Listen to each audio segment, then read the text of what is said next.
On January 17, 2026, Tokyo's morning routine was shattered by a single, unconfirmed alert. The President of the United States had just finished a phone call with Japan's Prime Minister, completely off the books. No press, no cabinet, not even senior aides had been briefed. It was a ghost call, invisible but instantly seismic.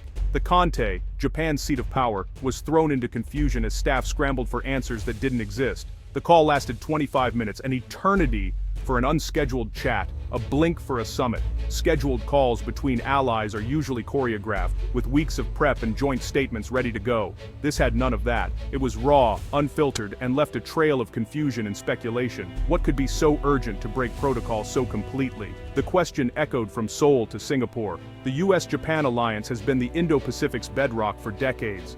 This event felt like a crack in that foundation. Reporters in Tokyo and Washington were in a frenzy, but official sources offered only, "We have nothing to share at this time." That wasn't a denial, it was confirmation wrapped in silence. The world's most powerful alliance had just shared a secret, and everyone else was left guessing. The guessing game had begun, and the stakes could not be higher. In the absence of facts, fear filled the vacuum. The silence was deafening, signaling that whatever was discussed was too sensitive, too consequential, or too contentious to reveal. The alliance's stability, once taken for granted, suddenly seemed fragile. The world was left to wonder what had just changed, and who would pay the price.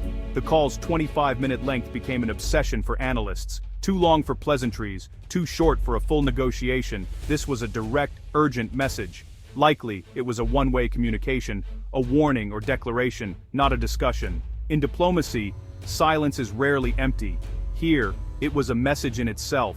No joint statement followed, no attempt to reassure allies or manage public perception. The absence of any official narrative was a glaring red flag. Markets hate uncertainty. The Nikkei plunged, currencies wobbled, and investors scrambled for safe havens. Was the US planning a military withdrawal, a new trade war? The lack of answers was more damaging than any bad news. For Asian allies, the silence was a direct threat, forcing them to reconsider their own security postures.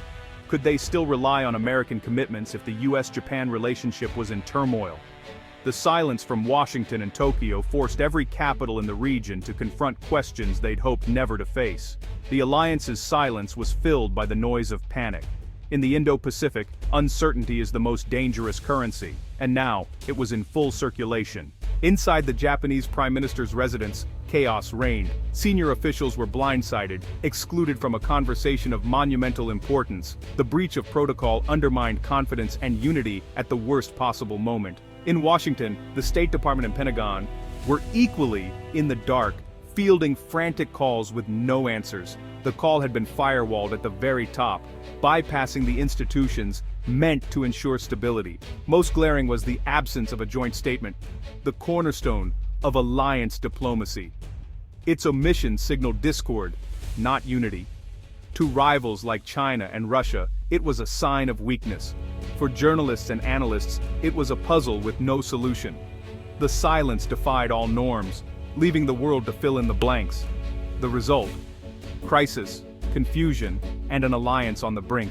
In the hours after the call, Washington's silence became its own crisis. The US-Japan alliance depends on constant reassurance, but the White House refused even to confirm the call. In Tokyo, this omission felt like abandonment. The Japanese government was paralyzed, unable to respond or explain to its own people. Frantic calls from the Japanese embassy in Washington went unanswered. The silence left Japan exposed and vulnerable, especially amid rising regional tensions. The appearance of a rift was a gift to adversaries, suggesting the united front was cracking. Every hour without clarification increased the risk. The episode exposed the alliance's inherent imbalance. The US can afford ambiguity. Japan cannot. Japan needs clarity and reassurance, but the silence forced it to confront its dependence. The power dynamic was laid bare. The silence was a demonstration of American leverage and a deeply unsettling experience for Tokyo. The alliance's foundation had never felt shakier. The shockwaves spread fast. In Seoul, South Korea's National Security Council met in emergency session, fearing the alliance's instability could weaken trilateral cooperation against North Korea. Financial markets across Asia tumbled, investors fleeing uncertainty. For allies like Australia and the Philippines, the event forced a quiet reassessment. If Japan could be left in the dark, what about them? Adversaries in Moscow and Pyongyang saw opportunity, interpreting the silence as weakness. Beijing watched closely, ready to exploit any cracks. The silence that terrified friends emboldened foes. In a region built on trust in American leadership, a single secret call had shaken the system. The perception of strength can vanish in an instant. In Japan, the incident triggered a national debate. For 70 years, the U.S. alliance was the bedrock of security and identity. Now, for the first time, many questioned the wisdom of relying so heavily on a single ally. The Prime Minister faced a political firestorm, unable to answer basic questions in the Diet. His weakness fueled a sense of national humiliation and anxiety. Debates about amending the pacifist constitution and developing independent military capabilities moved to the mainstream. The American silence made once radical ideas seem necessary. The incident was a catalyst, accelerating a shift in Japanese strategic thinking. The alliance, once a source of stability, now felt uncertain. Japan was forced to confront its own identity and its future. Beijing seized the moment. Chinese state media framed the event as proof of America's unreliability. The message: the U.S. is a fickle power, treating Japan as a vassal, not a partner. For domestic audiences, it reinforced China's narrative of inevitable rise and Western decline. For Japan, it sowed doubt and encouraged independence from Washington. For Southeast Asia, it was a warning: don't tie your fate to the U.S. The silence from Washington and Tokyo gave Beijing the perfect opening. China filled the information vacuum, shaping perceptions across the region. In the new era of information warfare, silence was Beijing's most potent weapon. As days passed, a new theory emerged. The American silence was deliberate. This was strategic ambiguity. No, strategic silence, meant to keep everyone off balance. For Japan, it was shock therapy. A blunt message that the status quo was over. Perhaps Washington wanted more from Tokyo, more defense spending, more resolve. The silence forced Japan to confront these issues without a public spat. For China, the uncertainty was psychological warfare. What had the US and Japan agreed to? The ambiguity deterred aggression, but it was a dangerous game. The risk, pushing Japan away, fueling mistrust, and weakening the alliance. The weaponization of silence can create leverage, or shatter trust. The White House gambled that the shock would strengthen the alliance, but it was a bet with no guarantee.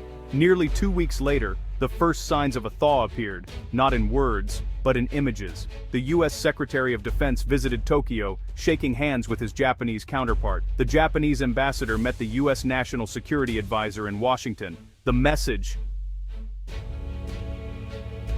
the alliance endures, but the damage was done. The incident exposed deep cracks in the U.S.-Japan relationship. The willingness to use high-risk tactics revealed a partnership less solid than it seemed. Even the strongest alliances are fragile, requiring constant trust and communication. Symbolic gestures were a bandage, not a cure. The silent crisis was a warning. In an era of great power competition, old rules are being rewritten. Strategic ambiguity can create short-term advantage, but erodes long-term trust. Alliances need honest dialogue, not just photo ops. The 25-minute call revealed both interdependence and hidden tensions. The world is still watching and waiting for the next move.